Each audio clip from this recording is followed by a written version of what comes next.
So let's talk really quick. Yeah. Favorite high school memory? Okay, so favorite high school memory for me, it definitely comes between two.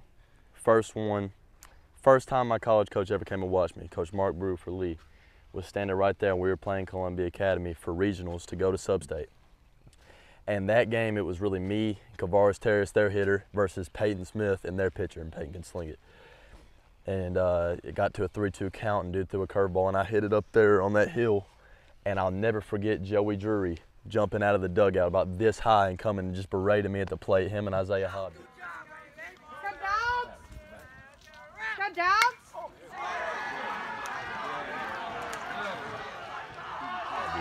And just having your guys explode like that after something like that, I will never forget that for the rest of my life. Felt like the College World Series right here. Yep. And yeah, I loved that. Second one, this one's kind of a sadder memory, but definitely one of my best ever, is watching those seniors leave last year after Loretto, even though it didn't end how we wanted. Just watching Isaiah Hobby, Joey Drury, Bryce Smith, and Chippy, that's what we called him, Tyler White, leave. I mean, that was like touching for me, really. I mean, that was just, you had that bond from those guys since I was in 8th grade, and watching them go on and do amazing things at the places they're at now, that was amazing, and I'll never forget that either. Gotcha. So you graduated, and so let's talk about, you've already made your decision about where you're going to college, and we'll get to that, but let's talk about the colleges that were options. Yeah, so yeah, for me, the three ones I was really focused on was definitely Lee, Murray State, and I was very interested in UT at the time. So yeah, for me, just going to different camps and stuff like that, I'd been being watched. I got watched by Belmont just a little bit too, but those three were the ones I was really interested in. And I went to a camp at Murray State with a couple of friends, and I thought for 100% that was where I was going to go. I was like, this is the place it's meant to be. I don't have anywhere else in mind. That's it. Like, this is it. And then right after that, I was waiting for a call from them. And then right after that, I went to a camp at Tennessee, and it was pouring down snow. And I loved everything. I mean, it's UT. I loved everything about it. The gear was insane. Craziest gear I've ever seen. Checkerboard cleats, dude. I was like, this is it. Like, I don't care what it takes to get here. And I just remember towards the end, I just got this feeling like this is not where I'm supposed to be. And I had a talk with them. I was like, you know, if I really want to play here, even if it takes to my senior year to get here, you know, like, do you think that's an option? And I remember he told me, he was like, Vitello, he was like, if you played here, you know, you'd be one of 15 outfielders. I can't promise you that you wouldn't play to your senior or junior year. And I was just like, oh, you know, and it just clicked to me like, that's not something I wanted. I wanted to start early and just get that experience through college. And I went to Lee camp right after we went to Future Games in Indiana, and a ton of college coaches up there. I'll never forget, I came in with the Future Game stuff on. Coach Barrett Serrato, who was the recruiting coordinator at the time, was like, are you here for us? He was like, you here for MTSU and them? And I was like, no, I'm here for you, dude. I was like, I really like y'all. And we had the camp, the wind's blowing in 100 miles an hour, hit a pop fly, bat flip, just start walking. Don't know why, the wind was blowing in. And I was 100% sure it went out. Dude caught it like this far in front of the wall. And Coach Serrato started laughing. He was like, man, he was like, you really walked that off, didn't you? And I was just, we just started laughing about it. I left, didn't think I had the best day, and he called me back and immediately just started talking about coming up for a visit. And they were so welcome and friendly when I got there. I knew it was the place I was supposed to be.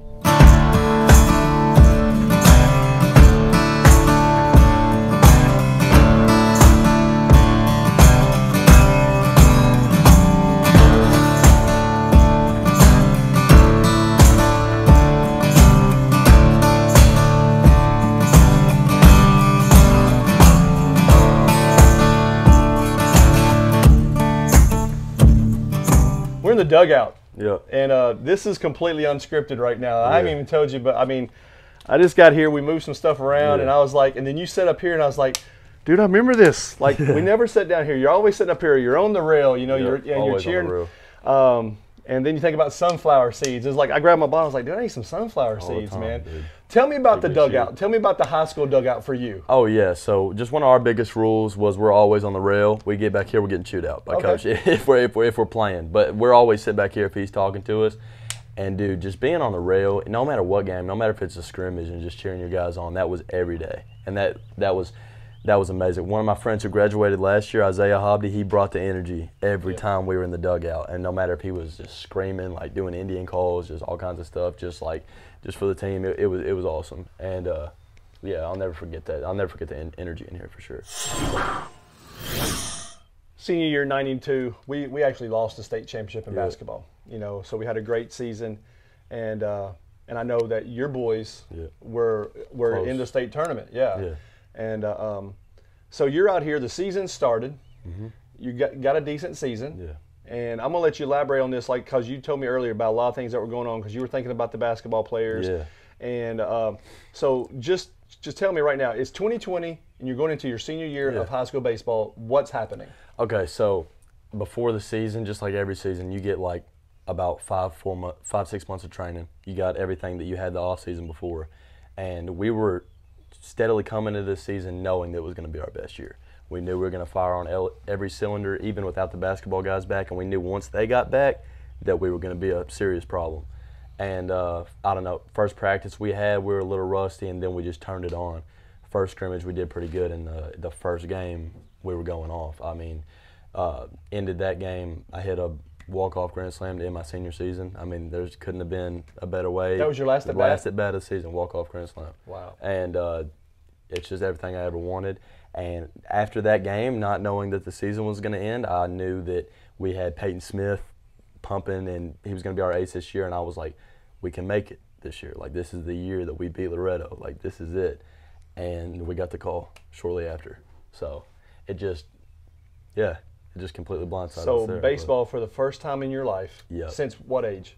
Oh, since 4 or 5 years old? 4 years old. Yeah. Baseball comes to a grinding halt. Yeah. Nothing. Nothing No at all. practice. Yeah. No BP. No games. No anything. Yeah. So tell me, how did that personally affect Colton Harrison? Man, I remember the first day for sure that I know we were supposed to play Harpeth.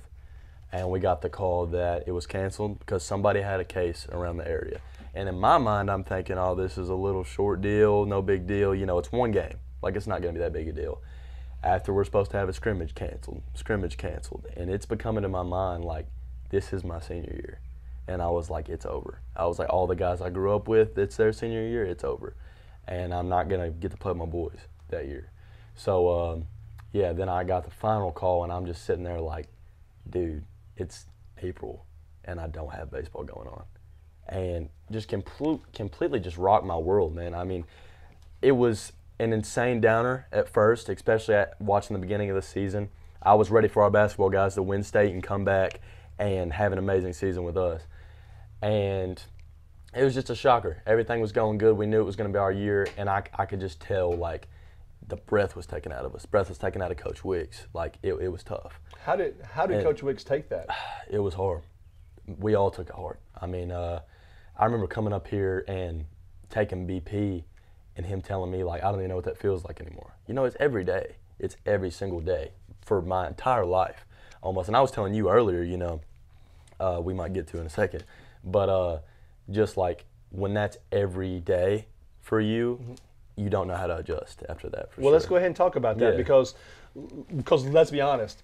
Yeah. Colton Harrison's identity since 5-6 years old has been baseball. Yeah, for sure. Baseball player. I mean, you know, you live for you live for that field, you live for the dirt, you live for plate appearances, you love to hit bombs. Yeah. And so when all that's taken away and all that's left is just Colton Harrison. Yeah. Like, what do you talk about? How do you act? Exactly. And I really had this talk seriously 2 days ago, and it was the biggest thing. I remember I was talking to somebody about it, and I was sitting in my car, and baseball had been away for so long. I realized, like, dude, like, I am losing social skills. I was like, my social skills for so long have been about baseball. Like, you're in a sport every single day, year-round, practice, workouts. You go play a game, you go back, do it all over again. Sleep. You go home and play MLB The Show. Like, you go baseball, watch baseball, eat, sleep, drink baseball. Dude, everything's baseball. And that stops, and you're like, do I talk about the weather? Like, what do I talk about? It's not even on TV. No sports are on TV because quarantine.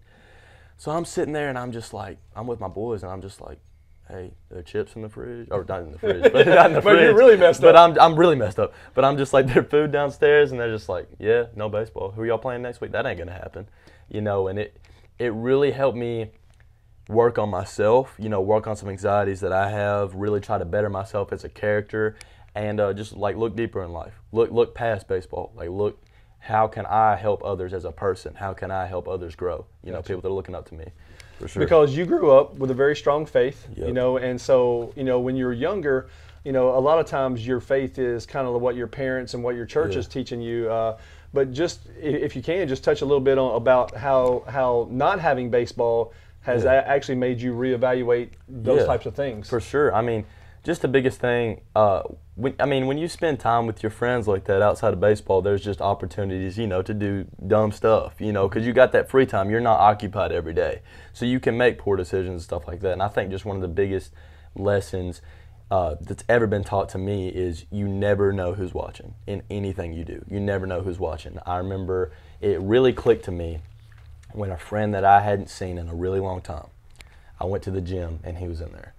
And he went up to me. He looked completely different. He's going to the Army, and he had just been grinding, just working insanely hard. And I would have never known that he looked up to me. And he came up to me and told me, like, dude, I watched how hard you worked at your sport. I watched your dedication, and it helped me. And I had no idea. I had no idea he was looking at me. And in my mind, I was like, if that's the case, you know, what else is happening? What else is going on? Like, how can I be motivational to other people? How can I help? Because I look at people who are leaders to me and wanted to know what they do. I look at what they do, so I try to build off that for sure. Told us that you committed to Lee. Yep. You committed to Lee before your junior season. Yeah, it was before my junior year, summer ball that year. So what's been the communication between Coach at Lee and with you right now? Oh yeah, so as soon as baseball got canceled, he called me and he was like, dude, can you believe this? He was like, it's a shock for us up here too. He was like, I just want you to keep working, you know, play some travel ball, get some at bats, and we'll have you up there. And one of the biggest things that was just threw everybody off is those college guys get another year eligibility. So instead of me coming in as a freshman, instead of all of us freshman guys coming in, there's another set of freshmen when I get there. So I mean, and honestly, if I get redshirted, that's not a big deal. That's another year to get better. But that was an adjustment. That's going to be an adjustment. But yeah, just that was a huge just stop right there. And he calls me and he checks on me and just tells me that it's an adjustment for him too. Just make sure I'm doing okay. And we just talk about normal stuff. We don't talk about baseball right now. So yeah, I'm excited to go up there and be the little fish in the big pond for sure.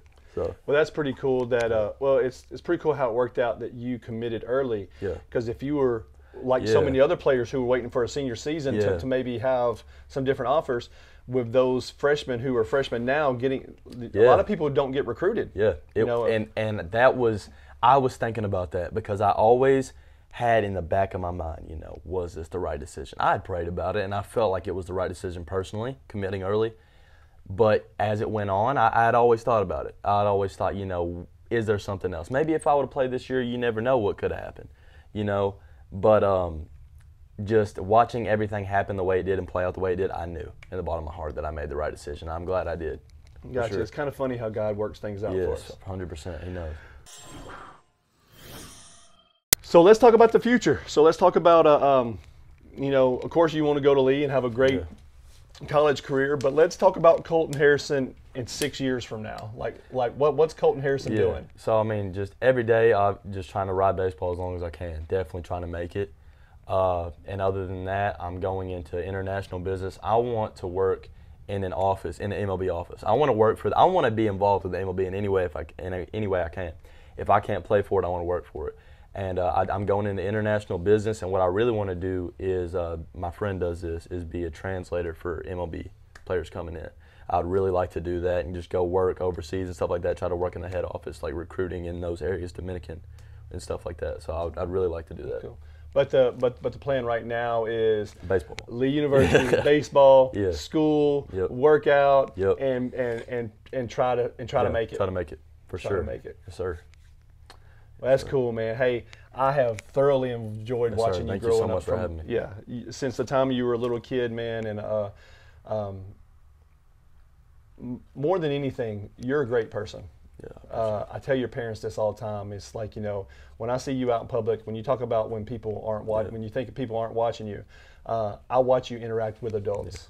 That's one of the things that I get a lot of times from Andrew. A lot of people come up to me and they'll say, hey, you know, I just talked to your son. So happy that he can carry on the conversation.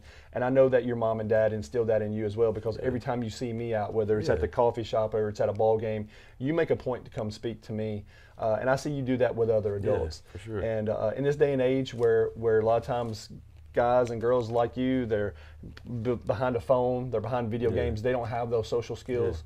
And so I wish you the best. Yeah. And I'm really proud of you. Thank you. I appreciate it. No Love problem. you and your family for sure. Thank you. Yeah. Once again, guys, Colton Harrison, freshman, Lee University, Jamie Nixon with Nixon Pro. Thanks a lot for watching. Sick, man. Sweet. I appreciate it. That's sweet.